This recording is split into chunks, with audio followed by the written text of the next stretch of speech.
So you saw something funny in your Facebook or Instagram feed. Maybe a post that's like a video of some bullshit product like a pocket bacon grill and the words tag a friend who needs this. Maybe it's just something like tag a friend whose name starts with an S, and if they don't reply in 5 minutes, they owe you a beer. You think, haha, that's funny, I'll tag Simon on both because among other things, he enjoys bacon and beer. So you tag Simon. Then what? Simon gets a notification, 2 notifications actually, since you tagged him in 2 posts. That's funny, he thinks, and replies to your comment tagging him. He replies totally in the pocket bacon thing and haha, no, you owe me a beer in the beer thing. Funny. Okay, so none of that was very funny, but maybe a little fun for you guys. No harm, no foul, right? Fuck no. When you tagged Simon, that bullshit post didn't just get sent right over to his notifications. Depending on various things like privacy settings and post relevance algorithms, it also shows up in Simon's feed, your friends' feeds, and Simon's friends' feeds. When Simon commented on it, the post was further boosted in everyone's feeds. Your little fun made that pocket bacon gadget show up in the feeds of possibly hundreds or even thousands of people, depending on how active you guys are and how many people have unsubscribed to you because you're clearly a garbage person. Your activity on it also made it more relevant and more viral in the eyes of Facebook's algorithms, so you also gave it a boost in that sense.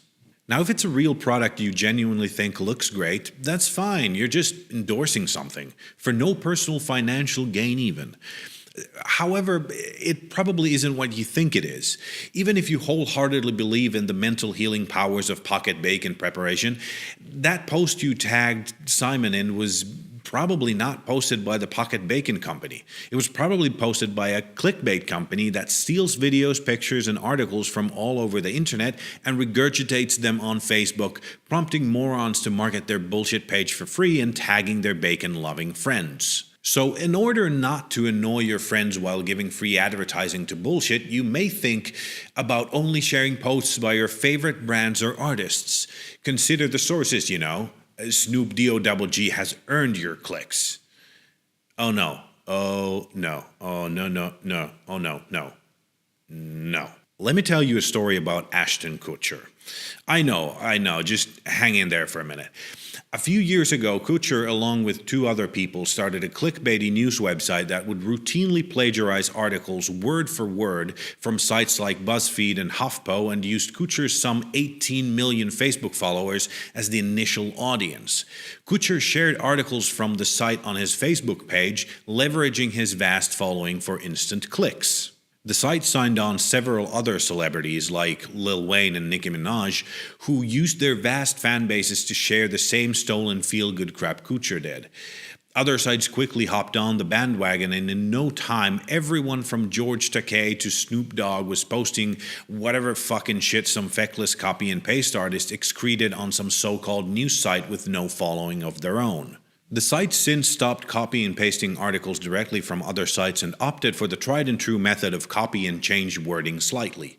You can't technically call copying another article and rewriting it using slightly different language intellectual property theft, especially since the images in the so-called original article were probably lifted from Reddit, Imager, or whatever in the first place. The core problem there being the fact that all these clickbait sites copy pretty much all their content from each other, occasionally coming up with their own listicles on 12 ways your dog is totally a feminist or whatever the fuck. Here's how the flow of clickable content usually goes. Someone somewhere posts original content. I know it does happen sometimes.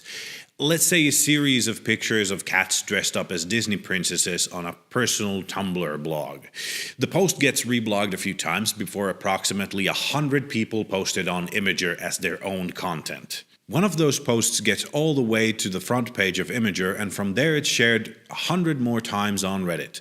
At this point, people are stealing and sharing the pictures just to get imaginary internet points. Some people post the same garbage on 9gag and other for-profit aggregates of user-provided stolen content.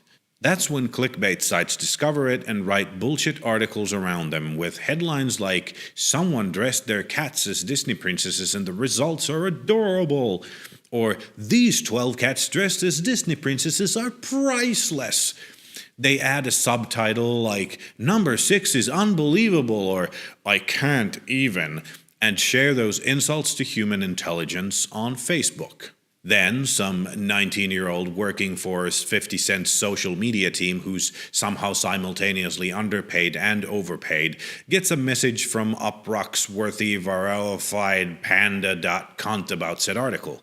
5 minutes later, 50 Cent posts the article on Facebook with some inane comment like, "I really wasn't expecting that." 50's bank account gets a little fatter with each click to the article from his page, and the clickbait site rakes in that sweet, sweet ad revenue. Finally, you tag Simon in the comments because Simon likes cats and has seen a cartoon once. Simon replies to your comment with "haha adorable" heart eyes emoji. Hundreds of yours and Simon's friends see the article in their feeds, 70% of whom just scroll indifferently past it, 25% get annoyed, and 5% click the link, giving more money to people who did nothing to deserve it and should probably pay millions in fines for too many copyright infringements to count. However, by that time, the content was stolen and reposted so many times that it's impossible to tell who exactly committed intellectual property theft and who didn't. It's legally so deep in the gray it might as well be Anastasia's Fist in the 5th installment of an unnamed book series. Congratulations, you have now become an integral part of a process that drowns out actual social media content in an avalanche of garbage, making Facebook worse, annoying your friends, and making some indifferent millionaire richer every second. Sometimes they don't even need those celebrity pages because people will tag each other on shit if you just tell them to. In conclusion, if you tag your friends on bullshit Facebook posts, you're a part of the problem. Your actions support and empower companies that routinely steal content created by individuals and cynically abuse your love for your favorite celebrity by using their Facebook pages to collect both advertising revenue and your personal data. So, don't tag a friend, even when a fake quote on a blurry photo is like totally them.